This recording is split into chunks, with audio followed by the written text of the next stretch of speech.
जय श्रीमन नारायण। दोस्तों आइए स्वागत है एक बार फिर से आपके अपने यूट्यूब चैनल बी एक्टिव ज्ञान में। आइए जानते हैं महाराज पृथु द्वारा पृथ्वी दोहन और ग्रामपुर नगर का स्थापन एवं महाराज पृथु के अश्वमेघ यज्ञ और इंद्र द्वारा उनके अश्व का हरण।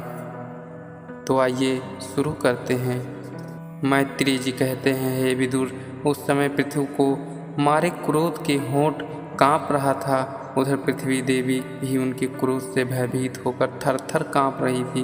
पश्चात अपने को संभाल कर पृथ्वी ने कहा, हे प्रभु, क्रोध को शांत कर मेरी एक प्रार्थना सुनिए।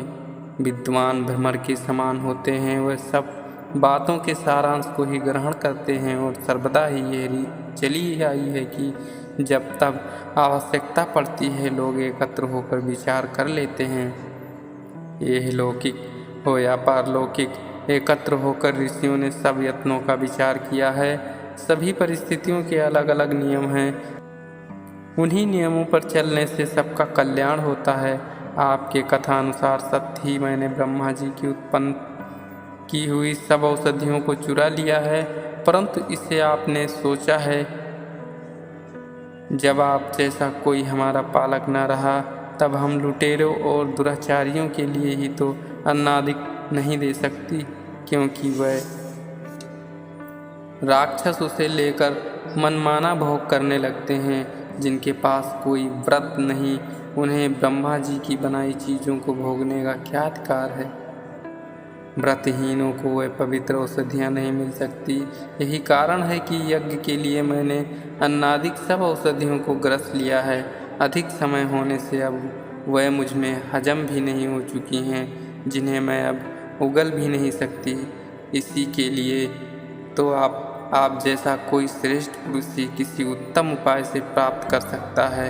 यदि आप मेरा बछड़ा बने और उसी के अनुसार दुहने का कोई पात्र कल्पित करें तो भले ही स्नेह युक्त होकर आपके उस दुग्धादि पात्रों को मैं पूर्ण कर सकती हूँ। यदि आप उत्तम अन्न चाहते हैं तो वैसा ही उसे दुहने वाला भी कोई कल्पित कीजिए। हे राजन, पहले आप मुझे सम विषय सब स्थानों में समान कीजिए, फिर बरसात पाकर मैं उस योग्य हो जाऊंगी। हे विदुर, जब पृथ्वी ने ऐसे कहा तब राजा पृथु ने स्वयं भूमनु को बछड़ा बनाकर अपने हाथ में ही सब औषधियों को उस गौरूपी पृथ्वी से दुह लिया। इसके पश्चात और भी राजाओं ने इसी प्रकार पृथ्वी का दोहन किया, परंतु अपने बस में करके पृथ्वी को दुहने वाला सर्वप्रथम महाराज पृथु ही हैं।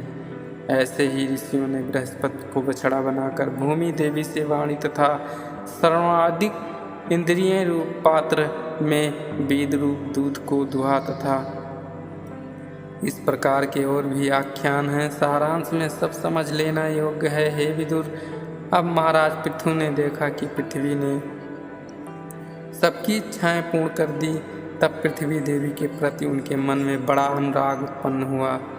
उन्होंने उसी समय से पृथ्वी को अपनी कन्या मान लिया, क्योंकि उनके विचार में ही कन्या सबसे अधिक प्रेम की अधिकारिणी होती है। पश्चात उन बड़े ही सामर्थ्यवान महाराज पृथु जी ने अपने धनुष के सिरे से बड़े बड़े पर्वतों के शिखरों को तोड़ इसी पृथ्वी को प्रायः बराबर कर दिया और प्रजा अपने योग अन्नादिक औषधियों को पाकर तृप्त हो गई।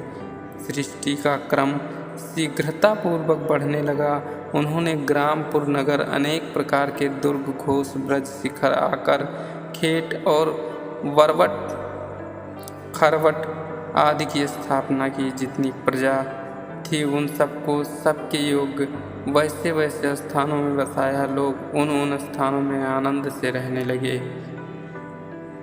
मैत्री जी कहते हैं, हे विदुर, जब इस प्रकार महाराज पृथु ने प्रजा को भली भांति संतुष्ट कर लिया तब उन्होंने 100 अश्वमेघ यज्ञ करने का विचार किया। यज्ञ के सब प्रबंध हुए। ऋषियों और यज्ञ के सभासदों का वरण हुआ। राजा ने यज्ञ की दीक्षा ली। यज्ञोपयोग वस्तुओं का ढेर लग गया। खान पान और दान दक्षिणा से याचक संतुष्ट किए गए। तब एक के बाद दूसरा इस प्रकार कर्म पूर्वक राजा ने 99 यज्ञ पूर्ण कर सब देवताओं को संतुष्ट किया। स्वर्ग में राजा पृथु की जय जयकार होने लगी। ये बात इंद्र से देखी ना गई। उन्होंने सन्यासी का वेश धारण कर राजा के 100वें यज्ञ के घोड़े को चुरा लेना, चाहा और इसके लिए वह उसी पाखंड वेश में आए और सफल भी हुए। जब वे घोड़ा चुराकर आकाश मार्ग से भागने लगे तब अत्रि जी ने कहा, इंद्र याज्ञिक अश्व को ले जा रहा है, पकड़ो पकड़ो, छीन लो।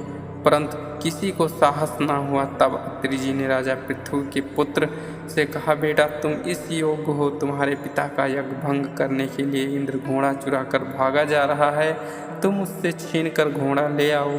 राजपुत्र ने शीघ्र ही इंद्र का पीछा किया और उससे अपने पिता का अश्व छीन भी लिया। परंतु ज्यों ही वह घोड़ा लेकर आया कि इंद्र ने यज्ञ स्थल में कोहरा फैला दिया और उस अंधकार में उसने फिर अश्व हरण कर लिया। अत्रि जी ने फिर जान गए। उन्होंने फिर राजकुमार को भेजा। राजकुमार ने क्रुद्ध होकर इंद्र को मार डालना चाहा। देवताओं ने हाहाकार मच गया। राजा पृथु ने भी कह दिया कि ऐसे चोर इंद्र को मार डालना ही योग्य है। किंतु ब्रह्मा जी ने आकर शीघ्र ही महाराज पृथु से भेंट की और यज्ञ भाग में इंद्र की महत्ता समझाकर उन्होंने इंद्र की हत्या न होने दी। राजा पृथु ने कहा, जब मैं क्या करूं? ब्रह्मा जी ने कहा, इंद्र पद से भी मोक्ष कई गुना श्रेष्ठ है, जो सीधे भगवान विष्णु को प्राप्त कराता है। यज्ञ मनोरथों को देते हैं जिसमें कभी क्रोध भी आता है और क्रोध सब पापों की जड़ है। अतः आप इंद्र से बैर त्याग कर मित्रता कर लें, जिससे बड़ा कल्याण होगा। ब्रह्मा जी ने कहने लगे, महाराज पृथु ने इंद्र से मित्रता कर ली और अवभृत स्नान कर देवताओं से अनेकों आशीर्वाद और वर प्राप्त किए। यज्ञ में आए हुए देवता और ऋषिगण अपने स्थान को चले गए।